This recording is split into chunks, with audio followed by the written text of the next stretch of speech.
Laissez-les partir. Conseil relationnel du Dr Joe Dispenza. Vous savez que vous les avez subis? Vous avez un réseau neurologique dans le cerveau, mais vous avez aussi une émotion qui leur est associée. Et plus l'émotion que vous avez envers l'un de ces éléments qui ont défini votre identité dans votre réalité tridimensionnelle est forte, plus vous y prêtez attention. Mais avant de commencer, si vous êtes nouveau sur cette chaîne, n'oubliez pas de vous abonner pour ne manquer aucune de nos prochaines vidéos. Likez la vidéo si elle vous plaît et partagez-la autour de vous. Bonjour, vous placez votre attention là où vous placez votre énergie. Donc, si vous utilisez votre ennemi pour réaffirmer votre conditionnement à la haine, alors vous donnez votre pouvoir, votre énergie créatrice, sous forme de haine à cet ennemi.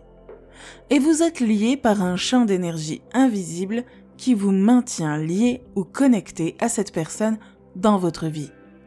Et si vous utilisez votre patron pour réaffirmer votre conditionnement au jugement, alors vous êtes lié par un champ d'énergie invisible qui vous maintient connecté à cette personne. Parce que vous lui donnez votre attention. Et si vous utilisez votre ex pour réaffirmer un conditionnement à l'émotion du ressentiment, alors vous lui donnez votre pouvoir que vous pourriez utiliser pour créer un nouvel avenir. En d'autres termes, quelle quantité de votre énergie créative est liée au ressentiment, alors que vous pourriez l'utiliser pour créer un nouveau destin? Vous êtes toujours avec moi? Et puis, bien sûr, vous avez ces parents critiques et vous avez juste besoin d'un peu de culpabilité pour réaffirmer votre conditionnement à vos parents. Et puis votre meilleur ami, vous savez, celui qui vous comprend, vous le connaissez parce qu'il a vécu les mêmes choses dans sa vie. Et vous êtes lié par un champ d'énergie invisible qui vous maintient connecté à eux sur la base de la souffrance. Et plus vous souffrez, plus vous faites attention à eux. Et maintenant, votre énergie est liée à tout ce que vous connaissez dans votre vie.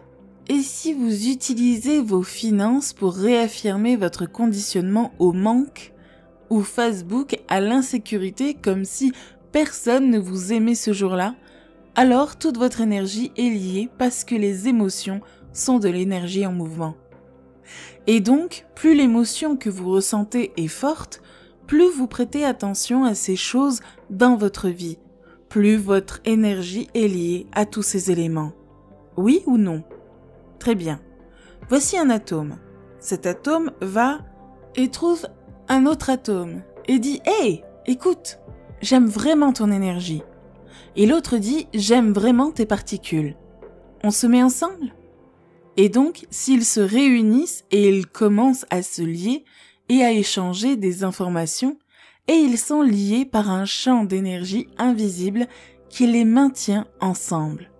Vous ne pouvez pas le voir, mais il les maintient ensemble. Ils sont liés. Alors voici quelqu'un dans votre vie, pas forcément vous, mais quelqu'un qui aime souffrir et se sentir coupable, et qui pense et se sent comme ça. Et puis, il y a son meilleur ami qui souffre aussi et ressent beaucoup de culpabilité. Et comme il a partagé les mêmes expériences dans sa vie, il partage les mêmes émotions. Et s'il partage les mêmes émotions, il partage la même énergie. Et ils peuvent échanger des informations parce qu'ils se comprennent et qu'ils sont liés par un champ d'énergie invisible qui les maintient en contact avec cette personne. Oui ou non? Alors, que faut-il pour séparer ces deux atomes? Il faut de l'énergie. Mais il faudrait que cette énergie soit supérieure à celle qui les maintient ensemble. Alors, pour que vous puissiez vous libérer des chaînes qui vous maintiennent énergétiquement liés à tout et à tous dans votre vie, vous allez devoir exécuter un niveau d'énergie plus grand que l'énergie de culpabilité qui les maintient ensemble. L'énergie de la douleur. Et vous ne pouvez pas avoir d'énergie sans conscience, ce qui signifie que vous allez devoir devenir conscient alors que vous êtes inconscient.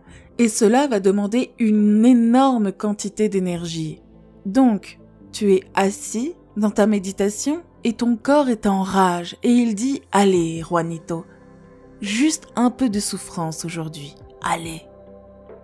Et tu es assis là et tu continues à baisser le volume de cette émotion. Et lorsque vous baissez le volume de cette émotion et que vous travaillez avec le corps, c'est le signe d'une bonne méditation. Parce que vous vous heurtez maintenant à l'aspect même de vous-même qui se dresse entre vous et votre avenir. Le corps se rebelle maintenant et tu continues à baisser le volume de cette émotion. Et s'il le fait encore et encore, et que tu continues à ramener le corps dans le moment présent, alors que tu commences à surmonter cette émotion, tu vas commencer à détourner ton attention à ton ennemi, de la personne dans ta vie que tu as utilisée pour réaffirmer cet état. Et si tu peux rester assez longtemps avec ça et continuer à baisser le volume de cette émotion, tu ne porteras plus ton attention sur cette personne. Et vous commencerez à briser ces liens énergétiques. Et tout d'un coup, toute l'énergie que tu as utilisée pour la haine revient dans ton champ. Toute l'énergie que tu as utilisée pour le changement est soudainement libérée. Et maintenant, tu reprends ton pouvoir sur cette personne ou cette condition. Et tu commences à construire ton propre champ électromagnétique. Et maintenant, tu as l'énergie pour créer un nouveau futur. Combien de personnes comprennent? Est-ce que certaines de ces choses sont mauvaises? Non, je possède toutes ces choses. Mais si tu ne peux pas les dépasser, elles te possèdent. Tu es possédé par tes possessions. Si tu ne peux pas les dépasser, alors elles contrôlent tes sentiments et tes pensées et ta vie restera la même. Les gens viennent me voir et me disent « Dr Joe, j'ai perdu mon travail. Je suis en faillite. Le disque dur de mon ordinateur est tombé en panne. Quelqu'un a volé mon téléphone. Quelqu'un ne m'a pas aimé sur Facebook. Mon ennemi est mort. Mon ex me parle. » Je leur dis toujours « Observe l'énergie créative que tu as maintenant pour concevoir un nouveau destin. » Et tu sais, pour l'âme qui est éternelle, parfois il va falloir secouer tout ça pour nous réveiller. Il faut arriver à un point où l'on ne peut plus s'accrocher à aucune de ces choses, où l'on a toute cette énergie libérée et où l'on doit créer de l'ordre à partir de ce désordre. Et c'est la cohérence du cerveau et du cœur.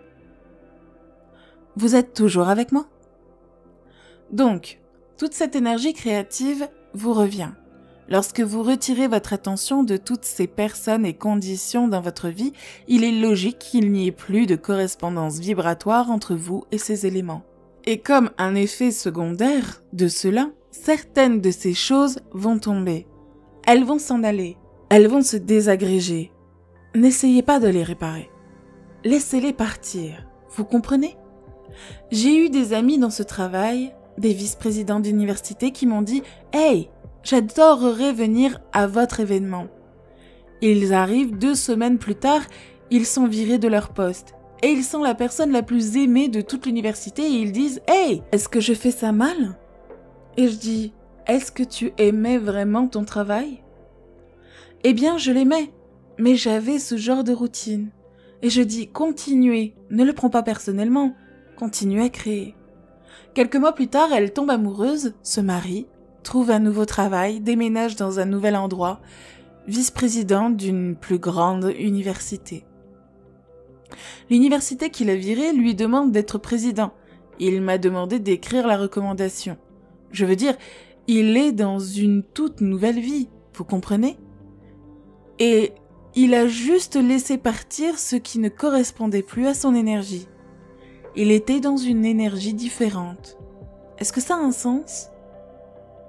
Donc, quand vous passez d'une focalisation étroite à une focalisation large et que vous commencez à sentir l'espace, à sentir le noir, le fait de créer une focalisation divergente et de vous accorder à ce champ, de simplement sentir et de ne pas penser et analyser, signifie que vous n'allez plus activer ces circuits dans votre cerveau. Et si vous n'activez plus ces circuits dans le cerveau, nos recherches montrent que le néocortex s'éteint littéralement et que l'énergie se déplace directement dans le cerveau limbique, directement dans le système nerveux autonome. Et le travail du système nerveux autonome est de créer de l'ordre. Et au moment où vous vous oubliez et que vous devenez personne, rien, nulle part, en un rien de temps, c'est le moment où vous avez retiré toute votre attention de tout ce qui est connu dans cette réalité tridimensionnelle. Et maintenant, si vous retirez votre attention du connu et de la réalité tridimensionnelle, vous n'êtes plus votre identité associée à votre monde tridimensionnel. Et la banque de mémoire du soi connu, le reflet autobiographique de votre environnement extérieur. Lorsque vous ralentissez vos ondes cérébrales, vous n'investissez plus votre attention et votre énergie dans cette réalité tridimensionnelle du connu et vous commencez à investir votre attention et votre énergie dans l'inconnu. Vous êtes toujours avec moi? Où vous placez votre attention, c'est là où vous placez votre énergie. Et maintenant, tout d'un coup, le système nerveux autonome commence à se verrouiller sur une plus grande fréquence et son travail est de créer l'ordre. Et au moment où vous vous oubliez, le système nerveux autonome dit qu'elle est partie. Si vous avez aimé cette vidéo, alors n'oubliez pas de la liker, laisser un commentaire et la partager autour de vous. Si vous êtes nouveau sur cette chaîne, n'oubliez pas de vous abonner pour ne manquer aucune de nos prochaines vidéos. À très bientôt sur Espace Motivation.